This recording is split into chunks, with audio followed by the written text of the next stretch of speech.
Hey everyone, how's it going? Juan Dhas here, and welcome to today's lesson, which is actually about an exercise I've been working on for the past while. Um, and it's something that really helps with stringing things together, developing some new ideas, and also exploring several limitations, which I'm going to get into. And it's a great way to start breaking out of some boxes because I think one thing we're not really aware of for a while is kind of how much we recycle ideas and also how our chops can fit in a context. So this exercise is just a really simple idea. It's just taking streams of 16th notes, pretty much chains of 16ths as long as you can go. 16ths are never ending eighth notes depending on the tempo. And just going and going and going and going and trying not to stop. Now that's easier said than done, but the main point is to improvise the whole way.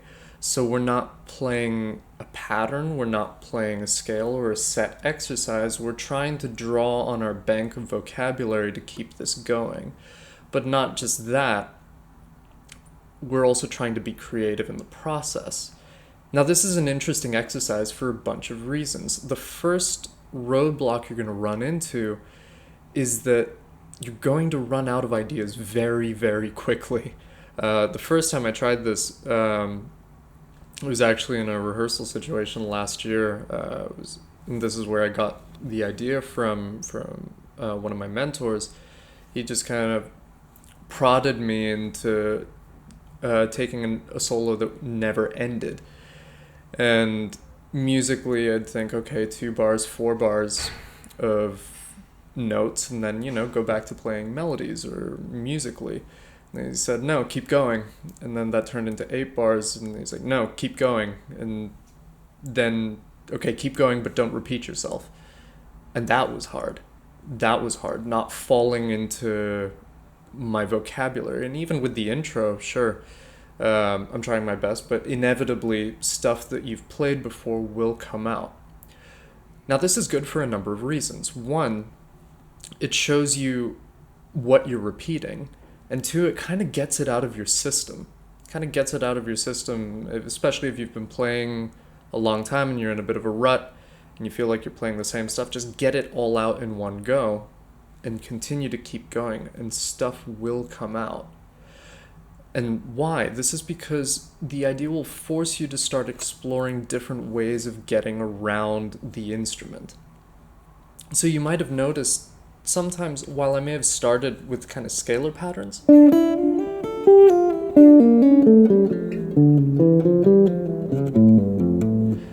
then eventually I might have started playing intervals of those scalar patterns.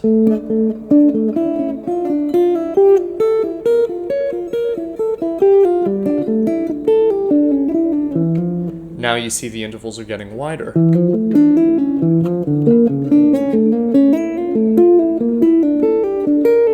Right? Then eventually you'll realize you start to go through these different modes. At least this is how. Modes not in the scalar sense. Modes as in kind of gears. But you'll see, like, at least in my head, I'm thinking, okay, now I'm starting to kind of exhaust my scalar repertoire. Let's try something more intervallic. Okay, let's make the intervals bigger and bigger. And eventually, for example, let's say, then you start exploring the entire range of the instrument.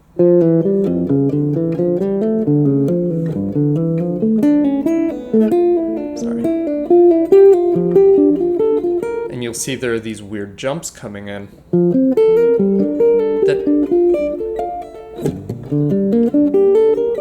And suddenly, then the jumps become even bigger, spanning from maybe even the top range going right down to the bottom, or vice versa. So it gets you to explore a lot more because you have no choice to. Now, this exercise is also great for rhythmic consistency.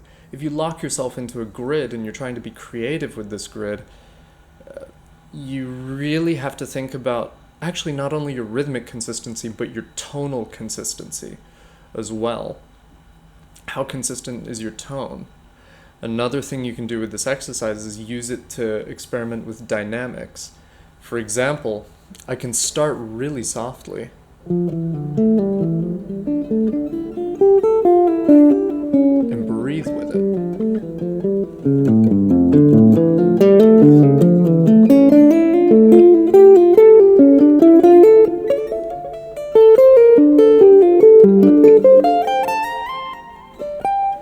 And really try explore the full range of your instrument. It's the concept of the exercise is simple, but the actual execution is very difficult. Namely because you really have to use your entire fretboard. Really, even if you have the access, go all the way up to the 24th fret. If you have an extra string, use that extra string. Really force yourself to see it, the instrument as a whole. Now, how can you ease yourself into this exercise? Because it is a bit daunting at first, and maybe at first you might be discouraged because you'll probably realize you only get maybe 5 or 10 seconds in, and you realize, man, I actually don't have as much command of my technique as I thought, or as much of a command of language. So start with small bursts, but also start at a manageable tempo. For example, even though my technical facility allows me to play much faster, I'm not going to go to that tempo because then I'm going to get extremely frustrated. And the patterns become more obvious the faster you push. So I would actually start a little slower, but be extremely conscious of how I can maneuver around the instrument and what I'm playing. So start slow. Extremely slow, maybe even around 60, 70 BPM.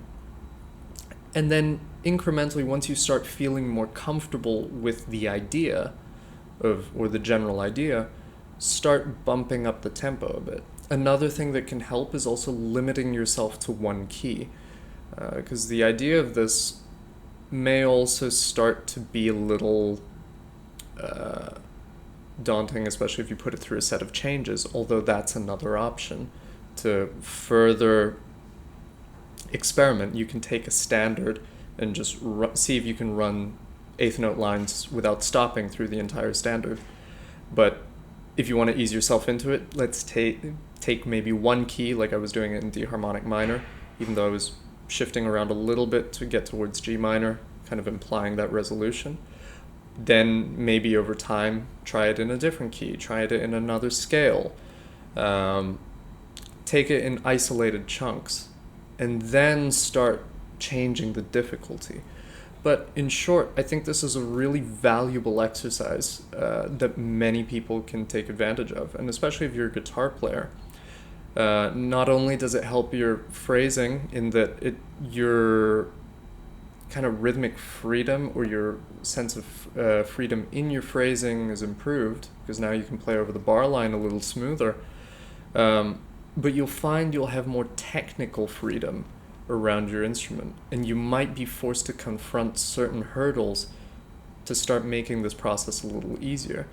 That, and it's a little bit more engaging than just practicing a singular scale up and down. It's just another tool in your practice arsenal of how to approach practicing scales.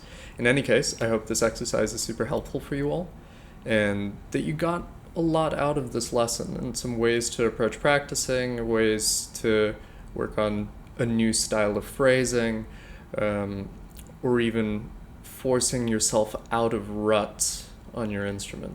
So, hope this was helpful, and I'll see you in the next lesson. Take care.